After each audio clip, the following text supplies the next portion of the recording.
Hello, this is Danny Raymond, the voice behind Ray's Guide. 2.5 days after I published a video with my concerns that Citizencon might be at risk, CIG announces that the 2025 event will be held virtually. Damn, I hate being right sometimes. But all you people who were commenting on that video that I was overreacting, well, ha. Now, in making the announcement, CIG said the following. The team is hard at work at our upcoming major milestones and energy is high as we push forward. Squadron 42 is progressing well as we work towards next year's release, and across Star Citizen, our focus remains on delivering meaningful, measurable improvements and fresh content with every patch. Now, while I'm sure that the resources freed from planning an in-person CitizenCon will be used on other valuable things, I doubt that's the whole story. First of all, just like they say when people talked about why don't they stop making ships and fix the netcode? Different teams, man. And if that was all it was, they could have made the announcement in January. No, the timing of all this to me means that they had already delayed any announcement because they were worried about what the state of economy might be in 6 months. And then the set of tariffs that sent the stock market into the worst single-day dive since the start of the pandemic sealed the deal on it. Remember, even the proponents of this were talking about months of pain. Little pain. It costs a lot to put on a CitizenCon, but that is fine if thousands of people are buying tickets at from $250 to $350. But if you throw that big party and nobody comes, it's a huge loss. So what will I be doing? Well, obviously, I haven't had time to get into the details, but my current plans will be either hosting or collaborating a live watch party in Los Angeles and streaming it. The new See You at CitizenCon membership will help fund the setup costs and prizes for that event. Now, the usual batch of naysayers will be looking at this and seeing their inevitable justification and their belief that the project is failing and CIG is doomed. And, well, is CIG at risk if, as so many expect, this little bit of pain actually becomes a deep global recession? The answer is yes. Businesses fail in a global recession. Lots of them do. That's what happens, and it is so often difficult to see ahead of time which ones will and won't. Is CIG, though, at a particular risk? Some factors say yes, and some factors say no. In the no category is the fact that CIG is not dealing in the international distribution of manufactured goods. That is the battlefront that this war is being fought on, and that is where the direct hits will be landing.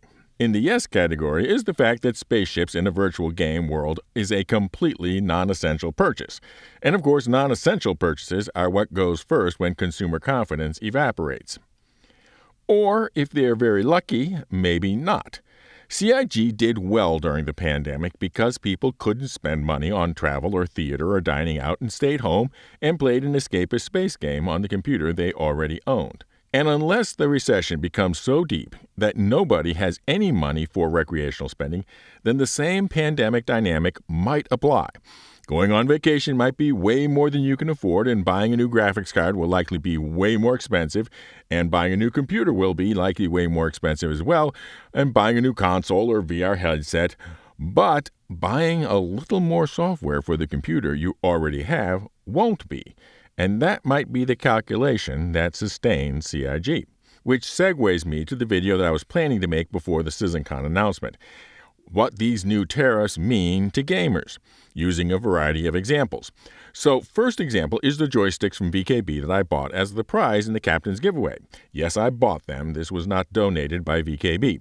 So, as you can see, the joysticks cost me $330 and arrived at the winner's destination on April 2nd via DHL at a shipping cost of $62. Now, how much tariff did I pay on them?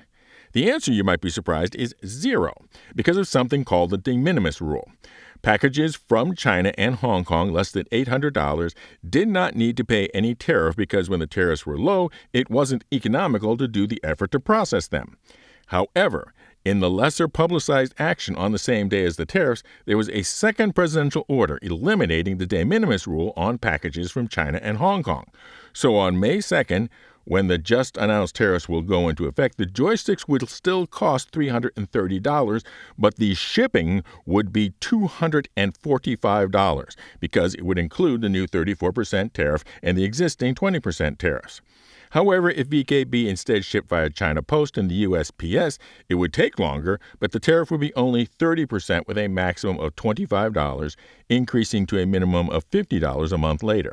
That would make the extra shipping be $99 over the actual shipping cost. Now, what this means is that if you've been fond of buying cheap things on Chinese websites and having them shipped directly to you, those are going to get a lot more expensive with the removal of the de minimis exception and $50 minimum. There are almost no exceptions. If your Nai in Shanghai is fond of sending you her home-baked treats for the holidays, yes, those are going to cost an extra $50 per package in import tariffs for them to be mailed here. Maybe have her send you a gift card instead. Now, for example, Temu is already in the process of creating warehouses to ship from here, but that was to compete with Amazon on rapid delivery. The goods inside those warehouses will still be paying 54% of their value to get there. So either way, shopping like a billionaire is on its way out. Speaking of warehouses, you might wonder when will we actually see the higher prices from these tariffs on store shelves. They actually go into effect May 2nd, but aren't there plenty of items that will already be on store shelves and already in warehouses that were here ahead of the tariffs? Won't they be sold at a not tariffed price and serve as a buffer? Well, it depends on whether the businesses follow replacement cost pricing. Replacement cost pricing says that you have to sell what is in your inventory based on what it will cost you to replace it. That the real cost of selling something in your inventory is what it will cost you to buy another. Since the replacement would be tariffed, so needs the item to reflect that.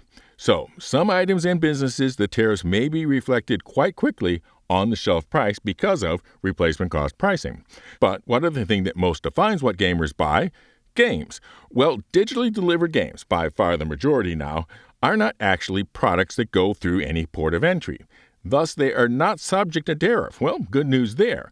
However, if you're old-fashioned and like the sense of ownership that comes from physical media like cartridges or discs, your games and those physical media that are created, for example, in China, will be tariffed. Not at the price of materials, but the value of the game itself.